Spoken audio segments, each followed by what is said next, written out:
സൗമിക കോട്ടയത്തിന്റെ സ്നേഹം കണ്ടില്ലേ? ഒരു ഹായ് പറഞ്ഞു നോക്കിയാൽ ശരിക്കും മനസ്സിലാവും.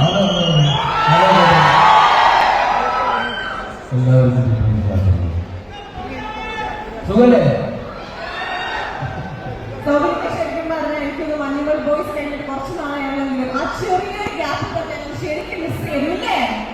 നമ്മളെല്ലാവരും മിസ് ചെയ്തില്ലേ? തീർച്ചയായിട്ടും. അപ്പൊ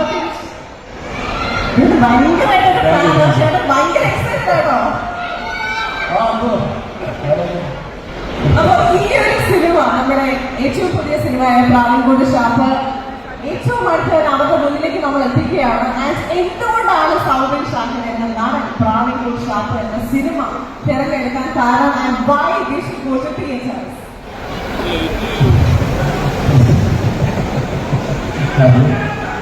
ഇഷ്ടപ്പെട്ടു. ശരിക്കും പ്രാവിൻകൂട് ആണ് കുറച്ച് കുറേ വർഷം മുമ്പ് എൻ്റെ കഥയാണ് ശ്രീരായി.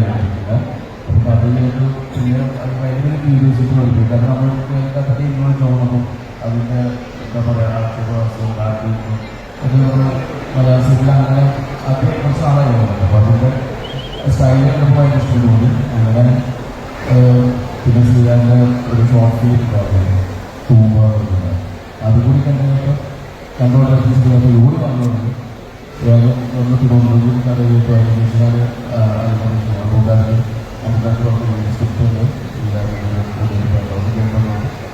അമ്പുകാരുടെ ഷോർട്ട് ഫിലിം ഓടിച്ച് കൂടെ അപ്പോൾ കണ്ടതിന് വിളിക്കാൻ പറ്റും. നമുക്ക് ഷോർട്ട് ഫിലിം കണ്ടതിന് കൂടുതൽ കൈകൊണ്ട് വരാൻ പറഞ്ഞു ശ്രീകാര്യം. അമ്പുകാർക്ക് ഭയങ്കര ഇഷ്ടപ്പെട്ട കാലത്ത് പരിപാടിയായിട്ട് പിടിക്കുക. അങ്ങനെ കണ്ടത് ഇല്ലാവുന്നത്. അങ്ങനെ ഇതാണ് ഭയങ്കര ചെയ്യാൻ താല്പര്യമുള്ളൊരു കാരണത്തിന് മനസ്സിലാവുന്ന രീതിയിലാകുമോ ചെറിയ കൊണ്ട് പിന്നെ സ്റ്റൈലും കഴിഞ്ഞ പിന്നെ കുറച്ചും കൂടി വേറെ പുതുമകളൊരു പരിപാടി കിട്ടും.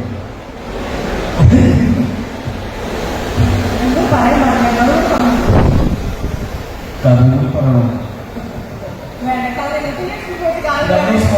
എല്ലാവർക്കും വളരെ ഇഷ്ടപ്പെടും. വേറെ പുതിയ രീതിയിലുള്ള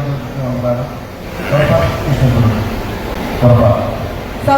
നമ്മുടെ കഥ പോകുന്നത് ശരിക്കും പറഞ്ഞ ഒരു ഷാപ്പിലാണ്. നമ്മുടെ നാട്ടിൽ ഷാപ്പിൽ ഒരു പല്ല് കഴിക്കാൻ തീർച്ചയായും നമ്മളെല്ലാവരും ഷാപ്പിൽ പോയിട്ട് ആൾക്കാരാണ്. എന്തെങ്കിലും ഒരു മെമ്മറി ഉണ്ടോ ഷാപ്പിൽ പോയിട്ട് മറക്കാൻ പറ്റാത്ത ഒരു മെമ്മറി? അങ്ങനെ എന്തെങ്കിലും ഇൻട്രസ്റ്റിംഗ് ആയ സ്റ്റോറി സംഭവിച്ചിട്ടുണ്ടോ? അതുപോലെ നല്ല